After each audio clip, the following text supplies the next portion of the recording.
में बैठा रो।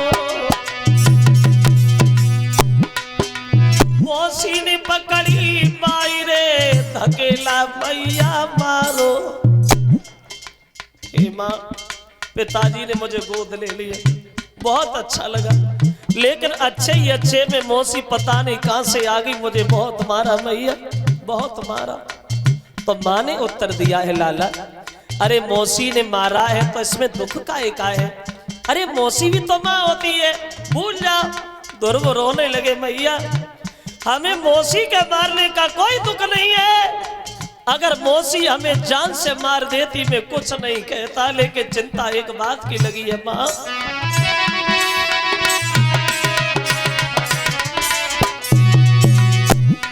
मेरी माँ तो बचन ने कलेजे सोले, वही मौसी को दुख नाए पिता नाए मोह से बोले। महाराज कुंवर की भरी आई लगी, मन ही मन भी रोई गो कछु कह न सको दिल की। सोई सुन बेटा की बात मात के आंसू बह आए, सोई सुन बेटा की बात मात के आंसू बह आए।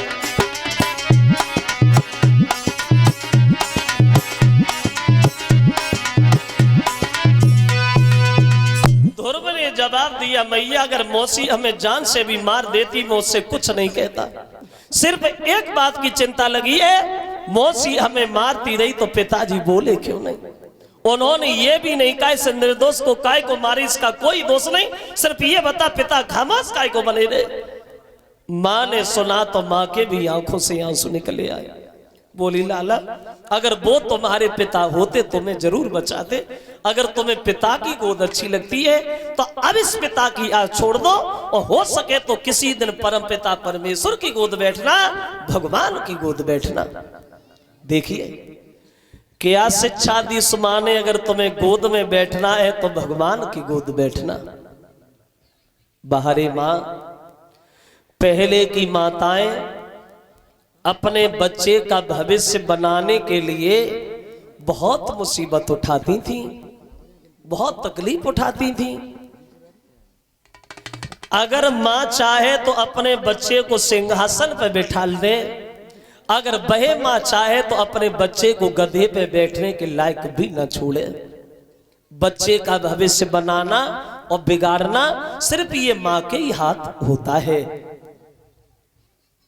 पहले की स्त्रियां जब गर्भवती हुआ करती थी तो घर में गीता पढ़ती थी, रामायण पढ़ती थी, बढ़िया बढ़िया भजन गाती थी, तब घर में सपूत पैदा होते थे, सपूत। और अब जमाना बदल गया। अब एक कवि कहता है कि फूअर नार नहाए न धोए, बात बात आंसू ढरकावे, और गर्भ रहे खाए पड़ुआ माटी, पंडर रोग बच्चन हो जावे। ऐसी ऐसी औरतें देखी गई, जब गर्भवती होती है तो धरी धर भर मट्टी खाई जाती, अगर रोटी कर रही है तो चूल्हे की मट्टी बखिलाई। तो वो माँ अपने बच्चे का क्या भविष्य बनाएगी जिसे रोटी खाने की भी बुद्धि नहीं है। अब तो आज की स्त्रियों को कोई शौक नहीं रहा, एक शौक बचा है। ये मैं नहीं कहता हूं, आप लोग ये सोचने लगो कि मैं कह रहा, मैं नहीं कह रहा हूं, एक विद्वान कह रहा है। एक शौक बचा है, कौन सा? रह गया शौक इनको केवल अपनी कोठरी सजाने का, अपने शरीर को सजाने के अलावा कोई दूसरा शौक नहीं रहा। घर में देखो तो 6-6 दिन से झाड़ू ना लगो, कोई चिंता ना। बर्तन माए ने हारो तो 5 दिना की सब्जी से लिसे पड़े, कोई लेना देना नहीं। दूध की हड़िया में देखो तो कुत्ता कबड्डी खेल रहे हैं, कोई मतलब नहीं। बाल बच्चन की मोह की तरफ देखो तो जिम मालम पत्ते मोमबत्ती की फैक्ट्री सी चल रही है, कोई मतलब ना। अम्मा माँ ने हारो तो जिम मालम पत्ते श्रीदेवी यही शूटिंग करना चली गई। अंतर आ गया, फर्क आ गया।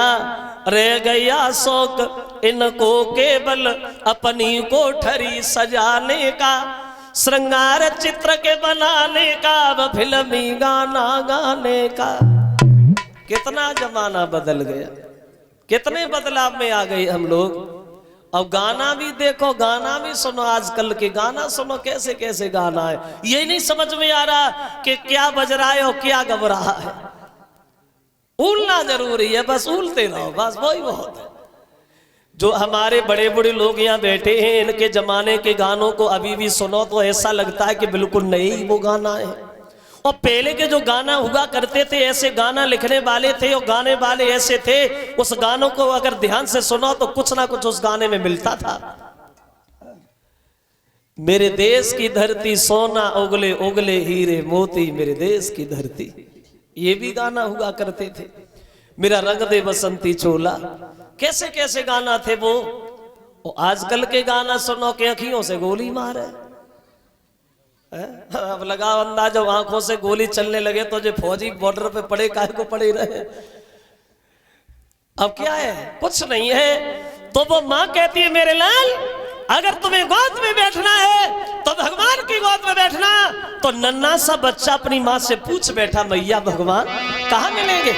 और ध्रुव बोले, मैया पूछी तो अब बताई दे मोई पिता का पाऊं, तो किस ठोर बसे भगवान री के जामे ढूंढ न जा। तो बोली, अरे सुने बेटा नादान, तुम्हें ना ज्ञान कहा समझाऊं। हर जगह राम मौजूद वेद बतलाऊं। मेरे लाल, भगवान के लिए कोई जगह खाली नहीं है। क्यों?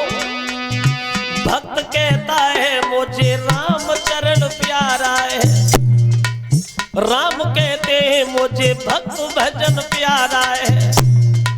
रजनीश कहता है प्रभु तेरा ही सहारा है।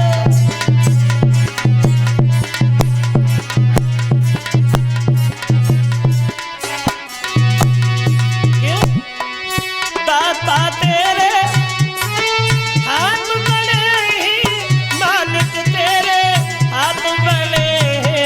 हम सब तेरे द्वार खले हैं, हम सब तेरे।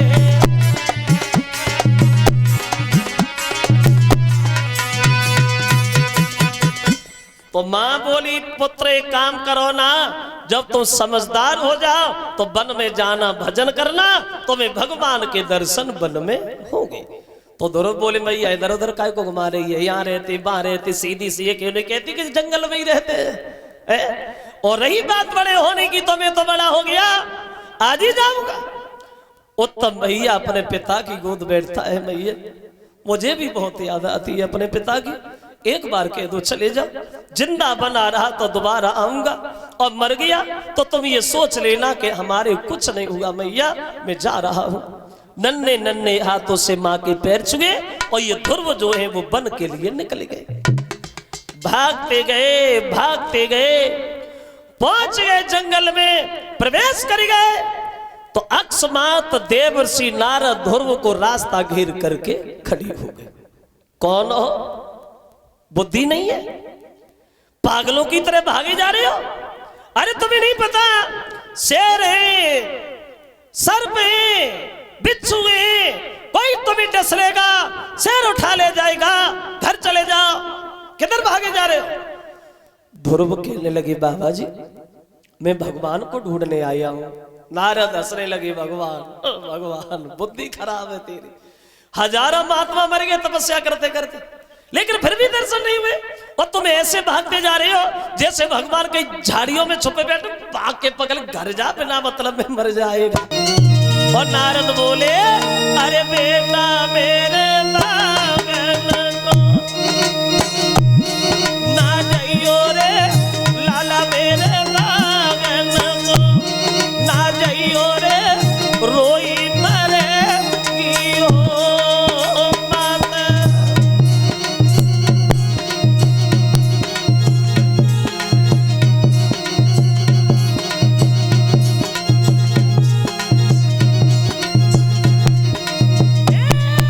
बेटा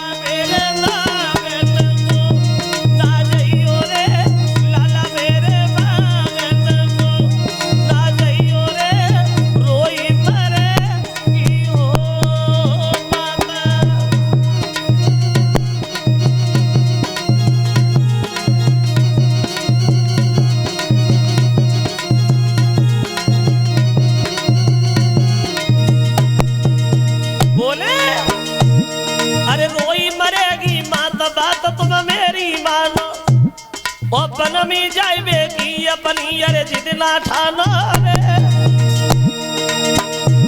तुम माना बात हमारी तेरे पीछे रोई पड़ेगी घर में तेरी महामारी अरे लाला मेरे वागल ना जाइयो रे रोई पड़ेगी ओ माता।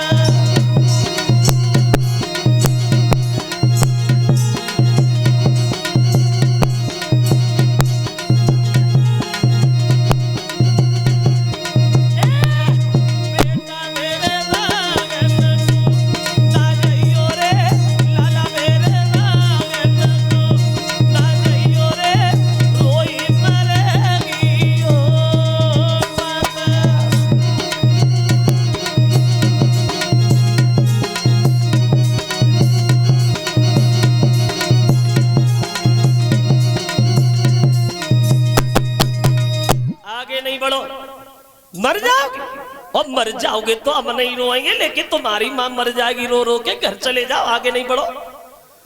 तो ध्रुव कहने लगे बाबा जी तुम भगवान के भक्त तो हो लेकिन हमारी नजर में नहीं हो। मतलब मैं तुझे ढोंगी दिखाई दे रहा हूं? बोले मैंने कब कहा तुमसे ढोंगी हो, लेकिन बाबा हाँ इतना जरूर है, मेरी माँ ने कहा है भगवान बड़ी दयालु, जब कोई शेर हमें खाएगा, कोई सर्प हमें डसेगा तो क्या भगवान देखते ही रहेंगे, हमें भाग के बचा लेंगे बाबा, भाग के। जो नारद ने ध्रुव के ये शब्द सुने तो गोद उठा लिया, धन्य है मेरे लाल, इतना अटूट विश्वास भगवान के नाम पे। तो अब हमें यकीन है कि तुम्हें दर्शन अवश्य होंगे। एक बात बताओगे ध्रुव, क्या तुमने अपने गुरु किए हैं? तो ध्रुव बोले बाबा जी मैं क्या जानूं गुरु क्या होता है। बोले बिना गुरु के दर्शन नहीं है, गुरु बहुत जरूरी। तो बोले अब वन में गुरु के लिए बनाए, किन्हें ढूंढने जाए महाराज, अब आप मिल ही गए तो आप ही हमारे गुरु बन जाओ। अब नारद ध्रुव के गुरु बने वहां, और एक द्वादश मंत्र दिया है, ओम नमो भगवते वासुदेवाय। बोले बेटा इसी मंत्र का जाप करना, बहुत मुसीबत आई, लेकिन मुसीबत को मुसीबत नहीं समझना, लगे रहना अपने काम में, तुम्हें दर्शन अवश्य होंगे। एक बात और बता ध्रुव, क्या जब भगवान तुम्हारे सामने आ जाएंगे तो तुम भगवान को पहचान लोगे? तो ध्रुव बोले बाबा जी हमने का देखे और आप गुरु बन गए हो तो आप बताओ कैसे भगवान है। अब नारद भगवान की तस्वीर बताते हैं ध्रुव को, सुनो। 4 भुजाएं होंगी भगवान के ध्रुव, शंख चक्र गदा पद्म उनके हाथ में होगा, घुंघराले बाल गालों पे ऐसे लटक रहे होंगे जैसे मानो मड़े वाले पर्वत में नागनियां खेल खेल रही हो, और वो चेहरा सूर्य की भांति चमक रहा होगा, बिजली की भांति दांत दमक रहे होंगे। और कैसे भगवान? तो नारद बोले ध्रुव सुनो कैसे भगवान कि उस मुख पर काली चमकीली ओ काकले मरोड़े खाती है।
कैसे भगवान? नारद बोले बेटा सुनो,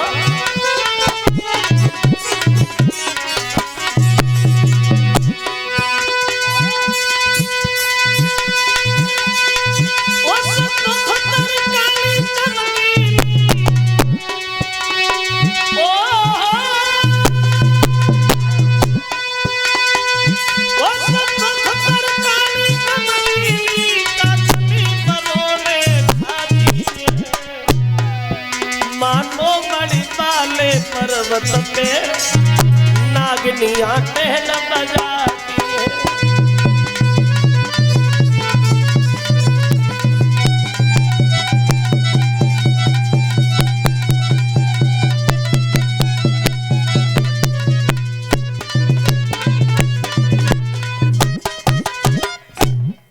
ऐसे हैं भगवान। और जब ये तस्वीर तुम्हारे नजरों के सामने आ जाए कि समझ लेना कि जे भगवान है। अब नारद ने अपने हाथ से ध्रुव के लिए कुटिया भी बनाई। वहां कैसी कुटिया बनाई?